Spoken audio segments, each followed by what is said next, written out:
안녕하세요. 아나무인의 시댁 식구들 때문에 결혼한 지 7개월 만에 남편과 헤어진 30대 여성입니다. 진짜 이런 이야기는 어디 막장 드라마에나 나오는 줄 알았지. 제 이야기가 될 줄은 꿈에도 상상을 못했네요. 어디서부터 이야기를 시작해야 하나 싶은데 두서가 없더라도 들어주시면 감사하겠습니다. 사실 이미 헤어졌고 어느 정도 정리가 되긴 했지만 제 얼굴에 침 뱉기 같아서 친구들한테 허심탄회하게 털어놓기는 쉽지 않더라고요. 저는 미대를 졸업해 현재 패션회사 디자인팀에서 근무하고 있습니다만 제 동기나 선후배들 중에는 순수미술의 길을 가는 이들도 많이 있어요.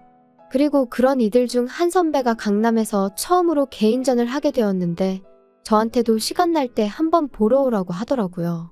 그래서 기왕이면 오픈하는 날 꽃이라도 사들고 가서 축하해줘야겠다는 마음으로 참석하게 되었는데 그때 남편과 처음 마주쳤습니다. 듣자 하니 선배랑 고등학교를 같이 다녔다고 하대요. 아무튼 남편 쪽에서 먼저 연락처를 물어봤는데 평소라면 솔직히 거절했을 테지만 선배 친구라니 거절하기가 좀 껄끄러웠어요. 그래서 설마 별일 있겠냐는 생각으로 알려주고 말았는데 그게 시작이었네요. 전시회 이후로 한 달쯤 지났을까? 모르는 번호로 연락이 왔어요. 전화는 아니고 문자로 그때 인사했던 누군데 기억하냐 뭐 그런 내용이었죠. 그런데 사실 저는 그 무렵엔 남편의 존재를 거의 잊고 있었거든요. 그래서 그런 문자가 반갑기보다는 당황스러울 뿐이었습니다. 하지만 역시나 이번에도 선배 친구라니까 나름대로 매너 있게 상대를 해야겠더라고요. 그래서 잘 지내셨냐와 같은 간단한 안부로 대답을 대신했어요. 그런데 남편이 자기가 며칠 있다가 저희 회사 근처에 올 일이 있는데 그때 만나서 식사나 같이 하면 좋겠다대요. 이때는 솔직히 좀 생각을 했죠. 내가 이 사람이랑 밥까지 먹어야 하나 싶기도 하고 한편으론 이거 데이트 신청인가 싶기도 하고 그래서 고민 끝에 선배에게 연락해 실은 이런 일이 있는데 어떤 사람이냐고 물었어요. 그랬더니 선배 말이 사람이 성실하고 괜찮은 사람이라며 원래 그렇게 여자한테 쉽게 관심 보이고 그러는 타입이 아니니 한번 만나봐도 나쁘지 않을 거란 식으로 이야기를 해주더라고요. 그래서 그럼 선배만 믿고 한번 나가볼게요 하고는 남편과 정식으로 첫 만남을 가졌습니다. 연락처를 물어볼 때도 그리고 문자에서도 어째서인지 당당함이 느껴지던 남편이었지만 막상 만나니 긴장을 한 건지 말도 좀 더듬고 떠는 게 느껴졌어요. 그리고 저는 오히려 청산유수 같지 않은 그의 태도가 마음에 들대요. 아무튼 그날의 만남 이후로 저희는 누가 먼저랄 것 없이 연락을 주고받기 시작하며 서로를 알아갔고 계절이 바뀔 무렵에는 어느샌가 연인 사이가 되어 있었습니다. 그리고 그렇게 사귄 지 3년 만에 결혼 이야기까지 주고받게 되었죠. 사실 남편과 저는 식성도 비슷하고 취미도 비슷했지만 무엇보다 서로를 가깝게 느낄 수 있었던 건 두 사람 다 아버지가 안 계셨거든요. 일단 제 이야기부터 해보자면 저희 아버지는 제가 중학생, 친정오빠가 고등학생일 때 교통사고로 세상을 떠나셨어요. 그리고 그때 슬펐던 거야 뭐 말로 표현을 하자면 정말 끝도 없죠. 생각난 김에 하는 이야기지만 그날은 제 생일을 일주일 앞두고 있던 날이기도 했어요. 그래서 아침부터 제가 아버지한테 내 생일 때 이것도 하고 저것도 하자며 엄청 떼를 썼거든요. 그러자 아버지께서 그때까지 엄마 말 잘 듣고 오빠랑 사이좋게 지내면 생각해볼게 하셨는데 그게 저한테는 지금도 아버지가 남기신 유언처럼 가슴에 남아있네요. 아무튼 그런 대화를 마지막으로 아버지가 돌아가셨으니 제가 얼마나 큰 충격을 받았을지 상상이 되실까요? 지금도 그때 생각을 하니 또다시 심장이 터질 것 같네요. 물론 지금 제가 그런 이야기를 하자는 건 아니고요. 아무튼 그래도 아버지 돌아가시고 나서 저희 가족이 경제적으로 큰 고생은 안 했어요. 물론 위기가 있긴 했죠. 아버지가 하시던 사업을 하루아침에 전업주부이시던 어머니가 이어받으셔야 했으니까요. 하지만 아버지가 생전에 임직원분들을 잘 챙기셨다 들었거든요. 그리고 그 덕분에 저희 어머니께서 아무것도 모른 채로 대표 자리에 앉게 되자 다들 당신들 일인 마냥 두 팔 걷고 나서서 도와주셨다고요. 하지만 남편은 이미 헤어진 마당에 딱히 뭐라고 포장해주고 싶은 마음도 안 드네요. 일단 얼굴도 뵌 적 없는 분이지만 호칭이 마땅치 않으니 아버님이라고 하겠습니다. 남편이 말하길 아버님도 저희 아버지와 마찬가지로 남편이 어렸을 때 사업을 하시던 분이셨대요.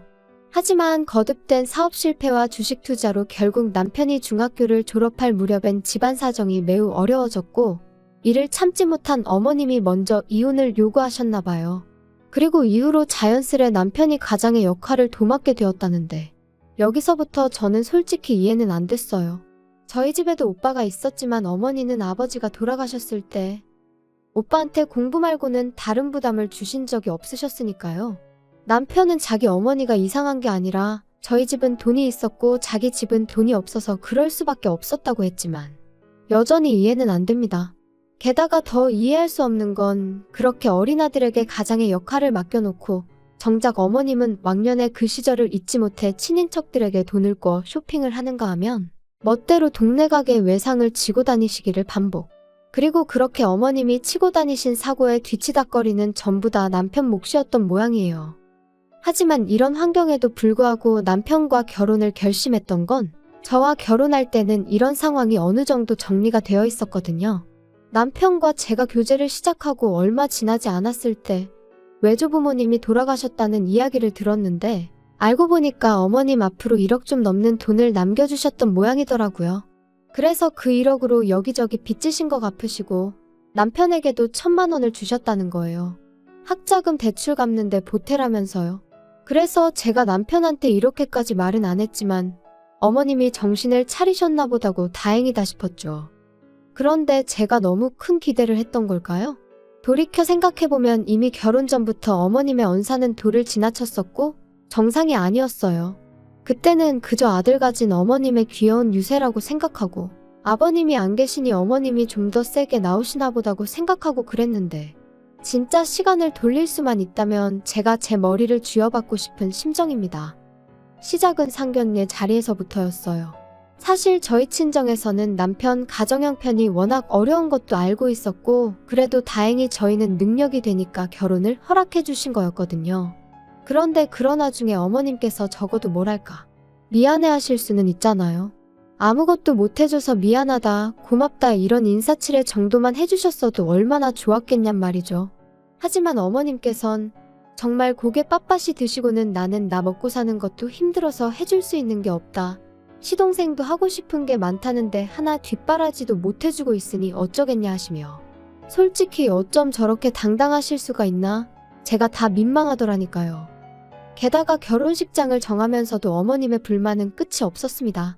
일단 저희 어머니가 사업을 하시다 보니 결혼식 규모는 제 의사와는 상관없이 어느 정도 크게 올려야만 했어요. 그리고 위치 또한 저도 남편도 서울에서 직장 생활을 하고 있었으니 서울에서 하는 게 맞다고 생각했고요.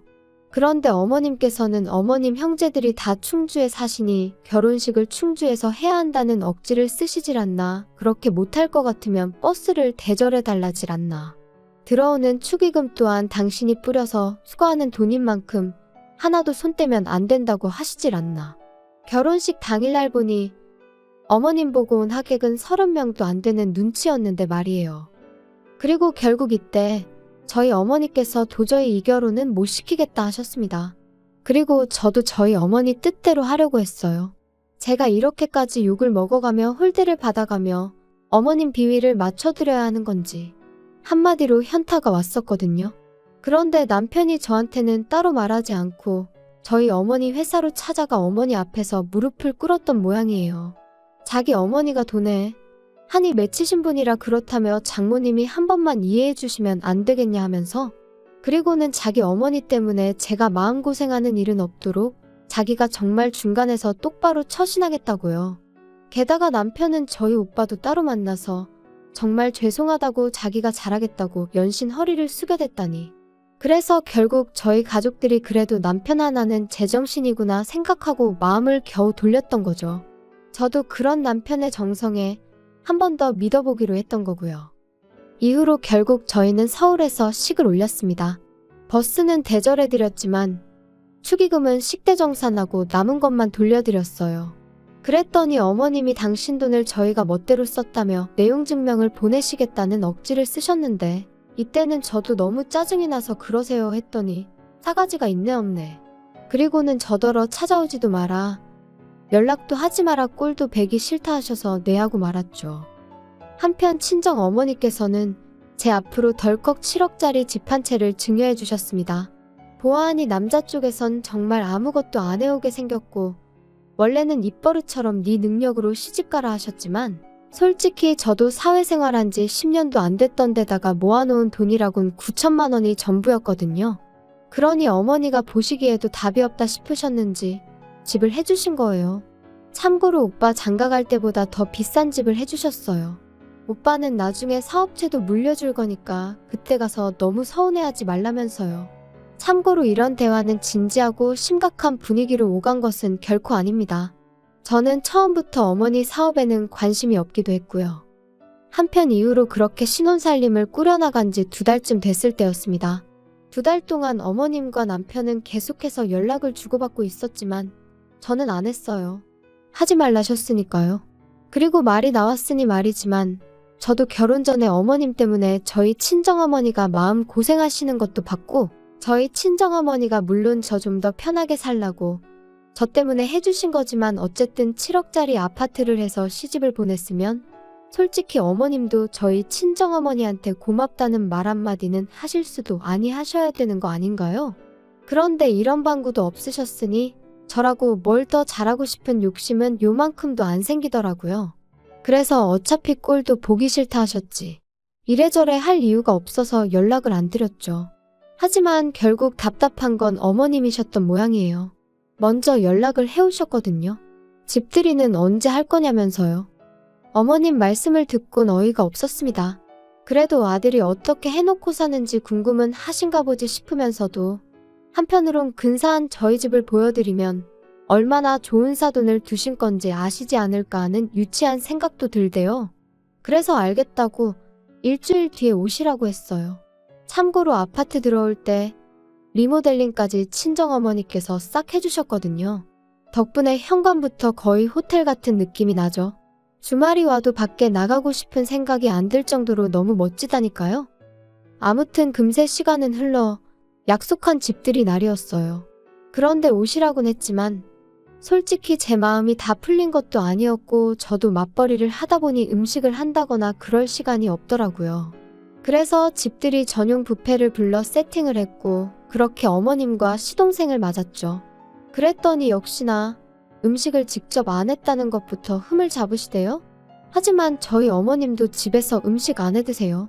연애하는 동안 남편이 매번 밖에서 저녁 식사를 해결하고 들어가길래 집에 가서 먹지 왜 맨날 사 먹냐니까 어머님이 음식하는 걸 별로 안 좋아하신다나요? 그래서 실제로 시동생도 맨날 편의점에서 사다 먹거나 자기가 대충 라면 끓여 먹거나 하는 일이 다반사랬어요. 그런데 그런 분이 저한테 집들이 음식을 직접 안 했다고 정성이 있네 없네 하시니 어이가 없었죠.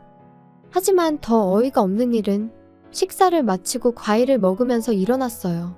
어머님께서 분명히 남편에게 들어 알고 계셨을 텐데 이런 집은 얼마나 좋냐 하시더니 한 2억이면 사냐 그러시는 거예요.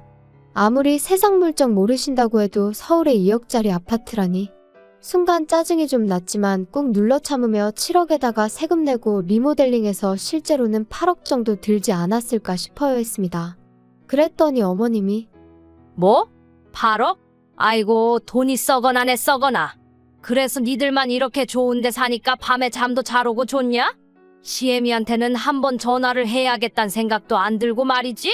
어머님이 하지 말라고 하셨잖아요. 그런데 했으면 또 화내셨을 거 아니세요? 그러자 잠깐 정막이 흐르고 어머님은 갑자기 나오지도 않는 눈물을 쥐어짜내며 끄끄거리는 소리와 함께 아들 둘 사람 구실하게 키워놓으면 나도 좀 사람답게 사는 날이 올려나 싶었는데 장남이 돼서는 혼자 살겠다고 이렇게 나가서 지만 번 듯한 집에 산다고 참 서글프다. 그러자 시동생이 거들듯이 또 한마디 했어요. 그러니까 형한테만 올인하지 말랬잖아. 이제 와서 누구 탓을 하겠어? 근데 형수도 그러는 거 아닙니다. 우리 형이 원래 이렇게 이기적인 사람이 아니거든요. 아무튼 할 말은 많은데 참는다. 참어. 근데 전 당황스러웠던 게 올인이나마나 남편이 자기 입으로 말하길 어머님한테 금전적으로 도움을 받은 건 그때 1,000만 원 받은 게 전부라고 했어요. 일단 대학에 들어간 이후로는 생활비부터 학비까지 아르바이트에 학자금 대출로 충당했고 덕분에 휴학과 복학을 반복해서 졸업도 거의 8년 만에 했다고 했거든요. 그런 와중에 시동생 용돈까지 챙겼다 들었고요. 그런데 도대체 뭘 올인을 했다는 거며 두 사람 다 뭐가 그렇게 서러운 건지. 하지만 남편이 보인 반응은 제 예상과는 전혀 달랐어요. 남편이 기껏 한다는 소리가 미안하다였으니까요. 자기가 정말 미안하다면서 방법을 찾아보겠다고요. 그리고는 조금만 참아달라고 그러는데 무슨 방법을 어디서 찾을 거며 뭘 조금만 참으라는 건지 내가 지금 꿈을 꾸나 싶을 정도로 옆에서 남편과 어머님이 나누는 대화가 현실감이 없더라고요. 그리고 그렇게 얼떨떨하게 어머님과 시동생을 보내고 뒷정리를 하는데 남편이 저더러 얘기 좀 하자더니 자기도 실은 근래 두세 달이 편하고 좋기만 했던 것은 아니랍니다. 자기만 이렇게 넓은 집에서 편하게 살아도 되나 죄책감이 들어서 괴로운 날들이 많았다나요? 어이가 없어서 그래서 나더러 어쩌라는 거냐고 물었어요. 그랬더니 그래서 자기가 생각을 해봤는데 어머님하고 시동생하고 여기서 지내게 하면 안 되겠냐는 거예요. 그래서 제가 지금 뭐 합가라도 하자는 거냐 나더러 어머님을 모시고 살라는 거냐니까 그건 아니랍니다. 그렇게 살면 서로 불편해서 어떻게 지내냐고 그게 아니고 그냥 이 집 자체를 그대로 어머님하고 시동생한테 내주자는 거라나요? 그리고 우리는 저희 어머니 회사에서 나오는 사택이 있지 않냐며 거기 가서 살자고요. 어이가 없어서 남편더러 지금 그걸 말이라고 하는 거냐 했어요. 내가 왜 우리 엄마가 사준 이 집을 어머님한테 내드려야 되냐고요. 그랬더니 한다는 소리가 어머님이 사시면 얼마나 사시겠냐면서 어머님이 아버님이랑 이혼하시고 마음고생 정말 많이 하셨다고 외조부모님이 주고 가신 얼마 안 되는 돈도 주변 사람들한테 다 뺏기고 빌려 쓴 걸 갚아놓고 뺏겼다고 생각하더라고요. 어머님이야 워낙에 돈의 개념이 없으시니 그렇게 표현하셨다 치더라도 남편마저 속으로 그런 생각이었던 걸 알고 나니 소름이 쫙 끼치는 게 아무튼 거기서 끝이 아니었어요. 자기는 어머님이랑 시동생 없이 이렇게 좋은 집에 사는 거 그렇게 편치만은 않다면서 제가 양보를 못하겠다 하면 어쩌겠냐면서 당분간 떨어져 지내잡니다. 우리가 부부긴 하지만 그래도 제가 스스로 돌아보고 생각할 시간을 주겠다면서 말이에요. 그리고 딱 보니까 그렇게 말하면 제가 넙죽 미안하다고 할 줄 알았는지 남편 나름대로 초강수를 던진 거더라고요. 기도 안 차서 제가 웃었어요. 그리고는 그러라고 그럼 오늘 당장 짐 싸서 원래 살던 집에 가서 지내라 했지요. 그리고 나는 뭐 생각이 딱히 달라질 것 같지는 않으니 계속 떨어져 지내자고요. 그랬더니 남편도 그제서야 아차 싶었는지 내가 무슨 뜻으로 하는 말인지 지금 몰라서 이러는 거야? 진짜 왜 그래? 이렇게 기싸움 하자는 게 아니잖아. 아니면 우리 어머니랑 동생 지낼 수 있게 이렇게 비싼 집 바라지도 않아. 서울 변두리도 괜찮으니까 아파트 하나만 구해드리자. 응? 그러니까 내가 왜 그렇게까지 해드려야 하냐고. 진짜 막말로 오빠라도 잘 살게 되었으면 어머님도 도련님도 나한테 고마워해야 하는 거 아냐? 하나를 해주면 두 개를 바란다더니 정말 그 말이 딱이네. 이제 더는 신경 쓰고 싶지도 않으니까 그만 내 집에서 나가줘. 솔직히 결혼한 지 3개월, 혼인신고도 아직 하기 전이었어요. 안 하려고 안 한 게 아니라 남편이 그래도 어머님하고 제 사이가 어느 정도 풀어지고 그리고 나서 혼인신고 하러 갑니다 하고 인사는 드리고 했으면 좋겠다 해서 안 한 건데 생각해보면 그나마 남편이 저에게 좋은 일 하나 해준 거네요. 그래도 여전히 짜증은 납니다. 어차피 제 결혼식에 올 사람은 다 왔으니 혼인신고 안 했다고 이혼은 아니에요 말하는 건 제가 못하겠거든요. 그리고 남자친구는 결국 별 수 있나요? 친정어머니의 저희 오빠까지 나서니까 자기도 어쩔 수가 없다 싶었는지 본가로 돌아갔어요. 그런 와중에도 어머님은 어찌나 꼿꼿하시던지 저더러 돈 몇 푼 아끼려다가 대단한 당신 아들을 놓친 거라며 저더러 불쌍하답니다. 사람이 셈을 그렇게 못해서 어쩌냐고요. 저 정도면 정신병 아닌가 싶어서 더는 상대 안 했어요. 살다 보면 누가 정말 셈을 못한 건지 알게 되겠지요. 아닌 게 아니라 남편은 벌써 알아차렸는지 2, 3일에 한 번씩 자기가 반성 많이 하고 있다고 마음 풀리면 연락 달라는 헛소리를 해대고 있거든요. 생각하면 할수록 제가 그때 결단을 내리지 않았다면 지금쯤 밑빠진 독에 물 퍼부으며 살고 있었겠다 싶어요. 게다가 남편은 하루라도 빨리 애부터 갖자는 주의였으니 생각할수록 소름만 끼치네요. 아이까지 있었으면 정말 발 빼기가 곤란했을 테니까요. 아무튼 돌아가신 아버지가 보다 못해 저를 도와주신 건 아닐까 싶기도 하고 여러 가지 생각이 드네요. 이제 정말이지 저를 진심으로 아껴주고 사랑해주는 사람들에게 부끄럽지 않게 똑똑하게 살아야겠어요.